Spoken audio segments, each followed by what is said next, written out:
straight away. If I do lose, you're going home. It's a cool table, though. And it was only 100 quid off eBay. Do you know what? It's probably one of the best tables I've played with in a long time. I think they were just desperate to get rid of it. I think it's bigger than their house. Oh! Sorry, mate. Right, that's all right. Minor setback for a major comeback.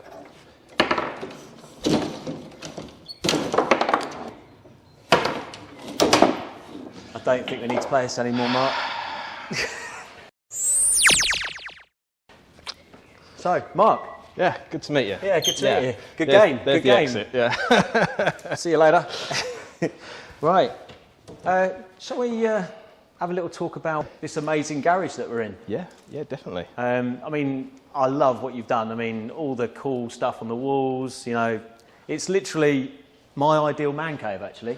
That's it, yeah. My wife keeps complaining because I don't come home until about 7, 8 o'clock each night. So, yeah, we've kind of done the feel of the old type of man's garage, man cave. But, yeah, so we've put the bar in. That's the most recent thing that we've done. That is one of my favourite bits, I must admit. Yeah, a lot of questions actually about the bar. Why would you build a bar in a garage? But my question is, why wouldn't you? Yeah, absolutely. I couldn't agree more. Yeah, now the sun's out. And the jukebox as well? Yeah, jukebox. I haven't looked at the music choice yet, but I'm not sure if they do any hardcore bangers.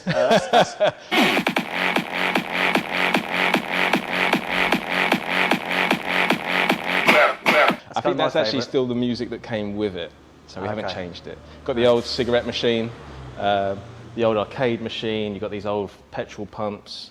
So, yeah, we've gone with the old vintage. Oh, that's cool. Really cool. Yeah. And you've got a few motors in the garage as well, which, I'll tell you what, we'll talk about that later. But how did it come to this amazing garage? I mean, where did it all start?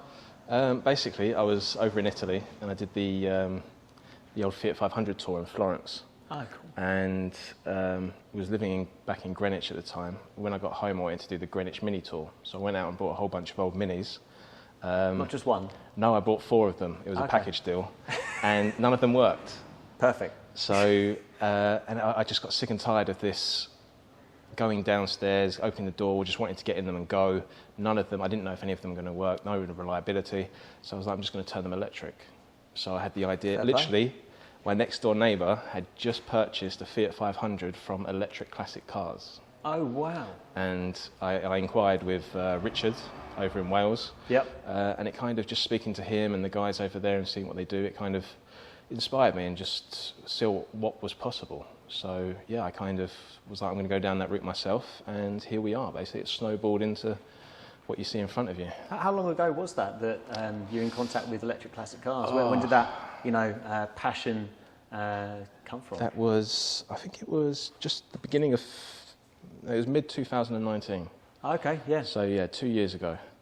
And I quickly found that I was way out of my depth with the builds and stuff like that. So I managed to get some good people around me, a good team. And with that, we've taken these old classics and turned them into what you see in front of you now, really. Yeah, and what's your kind of, do you do one conversion, or are there a few different options, or are they all bespoke? Yeah, it's kind of bespoke to, what we're starting to do is each customer, it'll be bespoke to them. Yeah. Where we wanted to start with, let's do it our way and put it out at this. But if a customer wants to come to us and they want to do X, Y, and Z, then we're full scope. We can do whatever. Awesome, awesome. So I've got a Mini. Not that I haven't got a Mini, unfortunately. I'd love one. Do you want to buy one? How many have you got for sale? Still got the other 3 for sale, have you? No, we've only got 2 left. Oh, okay, cool. Yeah. Well, you'll have to show me. I can't just, make a decision without seeing something. I'll show you around. Need to have a test drive. So what's the plans for this Mini? Can you tell me a little bit more about this one? Yeah, so this is a Mark II 1969 Mini Cooper S. And this one's going to go for electric conversion as well. Oh, cool. Yeah, so it's going to be the same spec as our Racing Green Mini. So I have the Hyper 9, 20 kilowatt hour. And yeah, it's this one's going to be totally stock. The only thing that isn't is we've used the Grassmere paint, the Land Rover paint colour. Yeah. Just to kind of push the envelope a little bit and see what people think. But yeah, because when I was over there, it looked like a flat paint colour, but when I looked a bit closer, I could see the metallic in the paint, and it looks great, especially with the black roof. Yeah, it's awesome. Yeah, we've fortunately enough, we've got one of the guys that works for us now used to work at Wood & Mortimer, and he worked alongside a guy called Scott Turner, and absolutely, he's a Mini fanatic. Right. And it was kind of his inspiration and kind of his idea to go with this colour setup with the black interior as well. Are they going with the same wheels as the ones that are on it now? No, we're going to upgrade the wheels. I think we're just going to go for the chrome cup. Yep. Sit on the outside, same size. No, yeah, looks great. Looks great. What was the original plan with this car? Was this a car that you had already, and then you sold the idea of converting it with someone, or did someone bring it to you? Yeah, so this was one of the original cars that we had. So one of the original 4? One of the original 4, yeah. And this was actually in probably the worst condition. Oh, really? When I got it, yeah. It looks lovely. Yeah, this had full restoration, top to bottom. So you've done all the restoration on it? Yeah, new floors, everything.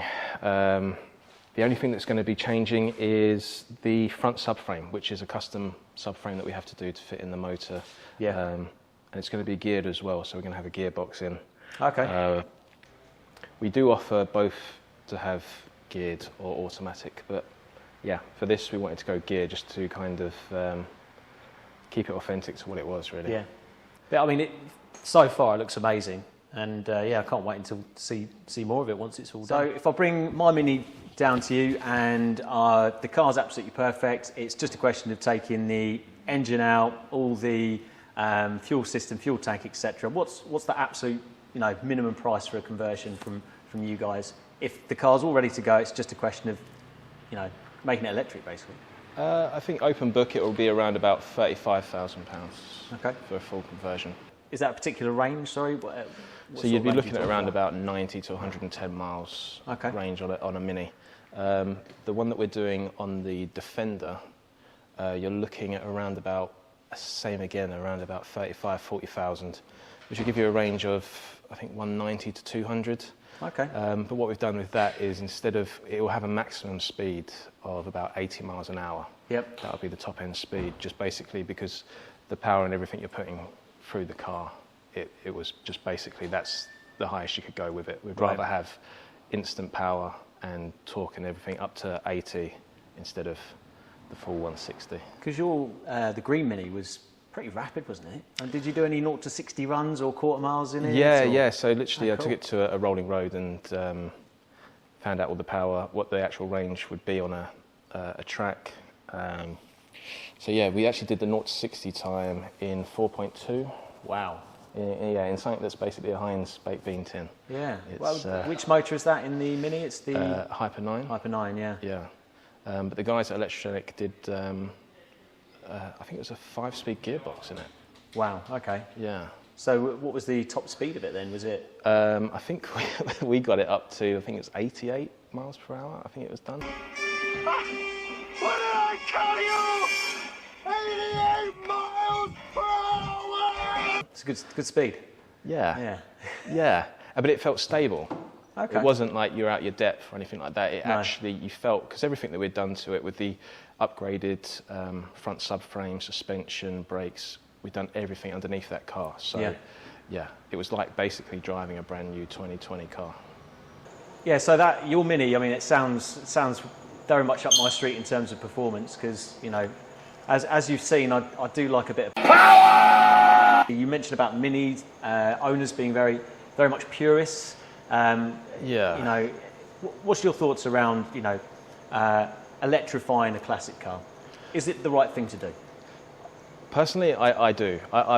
It's very Marmite, obviously, and some people love it, some people hate it, and I have felt backlash from quite a few people. But yeah, I think when you're taking something, and as long as you're not losing the theatre and passion and what it represents and what it is, kind of, and you're just taking these cars so they can come with you into the future, basically, and they can last longer. I think they've got something to do with like 300, 600,000 kilometre life expectancy, hopefully. Yeah. So yeah, I think it's a good thing. I think if you can take a car that you love, passionate like that blue car. So what is this beautiful beautiful car. I mean, the paintwork on it is absolutely amazing, and I can smell the real leather from here, which again looks absolutely fantastic. Yeah, so this is a 1970 Fiat 500L. This is my daughter's car. So this is kind of where it all started, really. I'm guessing L doesn't mean long wheelbase. No, I believe it's luxury. Well, it certainly looks it. As luxury as a Fiat 500 gets at the moment.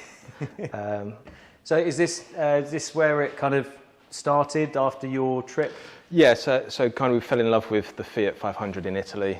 Kind of the idea came home with us. We purchased the Minis. We also purchased the Fiat 500. And yeah, it's a car that you just can't help but fall in love with. It's not the most easy, drivable, functionable. I mean, I'm 6 foot and quite a big guy, but yeah, it's still a joy to drive. And the paint is Ferrari GTO blue, I think it's called. Ferrari GTO, wow. Yeah. It is a beautiful colour, yeah. Yeah, we worked with a company close to us called County Coach Trimmers, just based in Essex. And it was just working with them, just back and forth, just ideas, what would work. And yeah, they were very patient with me. The quilt in the middle. Yeah, I mean, the stuff that they can do is just absolutely outstanding.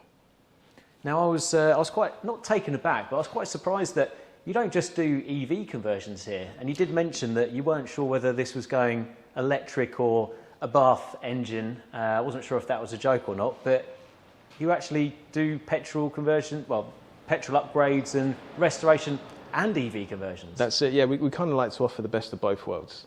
We understand not everyone's going to be down the electric route, not everyone's going to be petrolhead, but yeah, we like to offer both. And yeah, we're fortunate that we've got a team that can actually do both.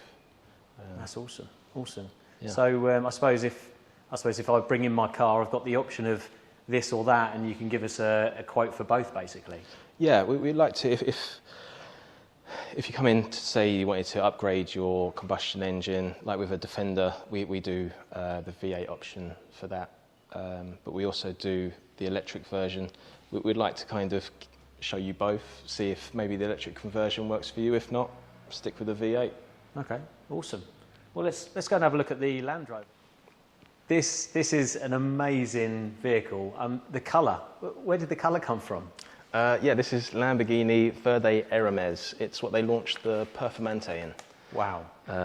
Yeah, so we decided just to go a little bit different. We was going to go racing green again, but we saw this in Lamborghini Chelmsford.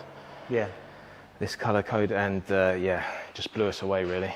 Yeah. Really getting into greens at the moment. I think because you know, a lot of the older retro stuff's coming back, and you know, in the sort of mid-90s, green was a really good colour, and I think I wouldn't say no to a tasty green like this. But what's the plan? I mean, you mentioned about V8 on this particular model. I mean, where's this car come about? Is this your car? Is this a customer's car? Yeah, no, this is my car. Oh, wow. You're worse than me. Yeah, it was just basically always wanted to get into a Defender until I got into a Defender. And then I kind of... You want to get back out? The head spoke to me more than the heart. And okay. It just wasn't really for me. It was sluggish, didn't drive very well. It was rotten. So basically we just totally stripped it apart, built it back up from bottom to top. We're doing some extras on this car. So this we're going to take a mould of, and we're going to do a full carbon fibre bonnet. Wow. Carbon fibre wheel arches. I see another green and carbon fibre theme coming on here. Yeah, which works. I think it works fantastically well. Accidentally. But there's a great company. I need to look them up and show you who they are. Based in Holland, and they do these lovely sets for the inside, all made out of wood, different woods. So I think we're going to go through that just to kind of keep it a little bit eco-friendly. And what's the drivetrain that you put in the vehicle? So we're going to go for a Jaguar V8 and a automatic gearbox, and we're going to keep it. We're going to send it back to four-wheel drive. There was initially the option just to keep it as two-wheel drive, but we've managed to work around, and we've managed to get it four-wheel drive now. Well, I do happen to have a TVR V8 engine. She's alive! going spare. It's not a Jaguar engine, but it's same thing, isn't it?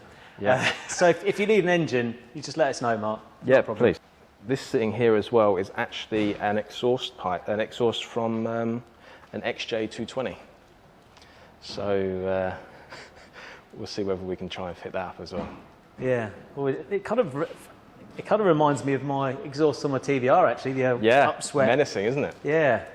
No, it looks good. Have you got any plans to do any electric Defenders as well? Yeah, we're currently building an electric Defender, a 90s pickup. Single cab, and yeah, that will be ready in the next 2 months. I think that'll be built and all ready to go. Awesome. So yeah, it'd be good to have V8 and fully electric next door to each other. So if you want to come and drive them, yeah, definitely. And I'm hoping to have a similar combination of V8 and electric. Although I don't think my garage is quite as nice and as big as yours. To be fair, I think if I just had the bar in my garage, I wouldn't have space for the cars. But you know. There we go. But yeah, let's see what other interesting things we can find in the garage. But thank you, Mark, for showing me this. This is amazing. Pleasure. Yeah. So, Mark, I didn't spot this actually. My esteemed colleague Stu spotted this. What is this? This is a Ferrari, I'm guessing. Yeah. So it's quite fortunate the guy that owns this plot of land. He also owns a place called Euro Spares. Oh wow. Okay. Which is a Lamborghini Ferrari parts place over in Essex, and I was literally just venturing around having a look around what he had, and this was on his wall. Just thought it was quite interesting. He told me some unfortunate chap was driving his car in London and it had just set fire. So yeah, all the best cars do that. Yeah, I always find keep you on your toes. That's it. So like a good woman. I'm hoping that the chap managed to get out alive, because that looks pretty severe. Yeah, and it was a bargain at £400. Sounds like a bargain, yeah. That's it. Well, I mean, it's a one-off, isn't it? So. Yeah, I was thinking about doing a little Molotov cocktail just here, just to really set it off. I must admit, some of the things that you've got in your garage has probably got. I reckon there's probably a story for every single part in this garage, isn't there? Definitely. This is the only one that I'm not worried about falling off the wall, though. No. This can fall off the wall. Do you polish this bit? We do, daily. I knew it. Yeah. No, it looks awesome. This was actually from our last barbecue. Yeah. Yeah, you had the burgers going on there. That's it, too close. Gives it some a Ferrari flavour. That's it, yeah. I was a bit worried when you were like, I hope you made that out live, and it was just going to be like, no, I didn't. Yeah, I think I'll have a pint of Amstel. That's my favourite. I think you should stick to Coke. Yeah, I think I should stick to Coke. I don't want to drink any beer driving that TVR outside, that's for sure. That's not a good idea. But I love the memorabilia here. I mean, I could quite easily stay here for more than a couple of beers. And, the fact that you've got a Ford V8 on the bar as well, I mean, it's the best place for it, isn't it? That's it, yeah. So we got this as a loanee from a good friend of ours called Jeff. He didn't have any place to put it, so we thought, why not stick it on the bar? Absolutely. Yeah. I mean, I've seen quite a few tables made of V8s, but oh my goodness. That is an amazing couple of signs you got there. I've noticed you've got some very interesting signs that I want to probably take home with me. And I've just noticed that one of my favourite ones is lighting different colours as well. Yeah. Yeah, it's just perfect for the man cave, really. Yeah, that's definitely. Late night Friday evenings. That's when we start kicking off. That's where we are. Yeah, that's brilliant. We've come to the right place. Yes. And what we're going to do is, for each time that we hold a meet and stuff like that, we're going to ask people to bring something down. We'll stick it on the wall as a bit of memorabilia, either a picture or something like that, or something off their car if it falls off. Well, I mean, TVR will probably something will fall off. We'll just put the TVR on the roof, I think. Yeah. It's not a bad idea. I'll just drive the chassis back home. It'll be a lot cooler, I can tell you that. That was the last car that didn't make it home, so that's on our roof. That is a Samio kit car based on a Triumph Herald chassis. Wow. Yeah. Yeah, I mean, to be honest, I could literally sit here having a nice cold Amstel and just look at all the memorabilia in here. And then before I know it, I bought an electric car or an electric conversion. That's it. Can't beat that, can you? Yep. Yeah, so it's great to come down to Matrix EV, see what they had to offer and what they're trying to do here. And we're going to stick around for the beers and barbecue for later and meet some of the other guys that are coming as part of the car group and, go from there.